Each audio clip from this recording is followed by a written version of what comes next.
Hello guys, welcome back to our YouTube channel. അപ്പോൾ Eid Mubarak every one. അപ്പോൾ ഞാൻ എന്തായാലും ഈദ് വീഡിയോ പോസ്റ്റ് ചെയ്യാൻ വേണ്ടിയിട്ട് ഇത്രയും ലേറ്റ് ആവാനുള്ള കാരണം എൻ്റെ സൗണ്ട് കേൾക്കുമ്പോൾ തന്നെ നിങ്ങൾക്ക് മനസ്സിലാവുമല്ലോ ഗൈസ്. എനിക്ക് വയ്യാണ്ട് ഞാൻ കിടപ്പിലായിപ്പോയി ഗൈസ്. എനിക്ക് നല്ല പനിയും ജലദോഷവും തുമ്മലും തൊണ്ടവേദനയും തുടങ്ങിയ എല്ലാ അസുഖങ്ങളും ഉണ്ടായിരുന്നു ഗൈസ്. അതുകൊണ്ടാണ് കേട്ടോ. എന്തായാലും ഹെസ ബേബിയുടെ ഈദ് കോസ്റ്റ്യൂം എനിക്ക് നല്ല അടിപൊളിയായിട്ട് ഇഷ്ടപ്പെട്ടിട്ടുണ്ടായിരുന്നു. നിങ്ങളുടെ അഭിപ്രായം എന്താണ്? ഹെസ ബേബിയുടെ ഈദ് കോസ്റ്റ്യൂം എങ്ങനെയുണ്ട്? നിങ്ങൾക്ക് ഇഷ്ടപ്പെട്ടെങ്കിൽ എന്തായാലും ഈ വീഡിയോയുടെ താഴെ കമൻറ്റ് ചെയ്യാൻ വേണ്ടി മറക്കരുത് കേട്ടോ. അപ്പോൾ ഇതാണ് ഇക്കുൻ്റെയും ഹെസ ബേബിൻ്റെ ഈദ് കോസ്റ്റ്യൂം. പിന്നെ ഈ ഒരു വ്യൂ വരുന്നത് നമ്മുടെ ബിൽഡിങ്ങിൻ്റെ നേരെ താഴെ തന്നെയാണ് കേട്ടോ. നമുക്ക് കോർണിഷ് വ്യൂ ഉള്ളത്.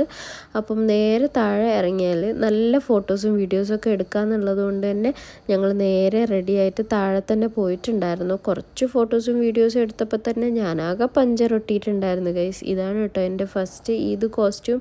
എങ്ങനെയുണ്ട് എൻ്റെ ഈദ് കോസ്റ്റ്യൂം എന്ന് നിങ്ങൾ കമൻറ്റ് ചെയ്യാൻ വേണ്ടി മറക്കരുത് കേട്ടോ.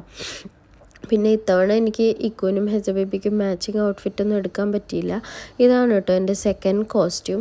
പിന്നെ ഇതെല്ലാം കഴിഞ്ഞിട്ട് ഞങ്ങൾ നേരെ പോയത് കറാമേക്കാണ്. കറാമയിൽ പോകാനുള്ള കാരണം വേറൊന്നും കൊണ്ടല്ല, എനിക്ക് വയ്യാത്തതുകൊണ്ടാണ് കേട്ടോ ഗൈസ്. എൻ്റെ ഫ്രണ്ട്സിനെയും കൂട്ടിയിട്ട് ഞങ്ങൾ കറാമ പോകാനുള്ള കാരണം ദൂരത്തൊക്കെ ഒന്നും പോകാനുള്ള മനസ്സുണ്ടായിരുന്നില്ല.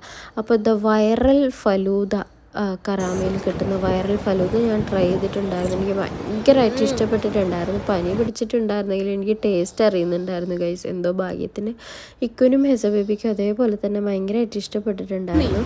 പിന്നെ ജെന്നി ഈ ഒരു ഫലൂദ മുന്നേ ട്രൈ ചെയ്തിട്ടുണ്ടായിരുന്നു, അവൾക്കും നന്നായി ഇഷ്ടപ്പെട്ടു. അപ്പോൾ അത്രയേ ഉള്ളൂ ഇതിൻ്റെ വിശേഷങ്ങൾ. താങ്ക്സ്.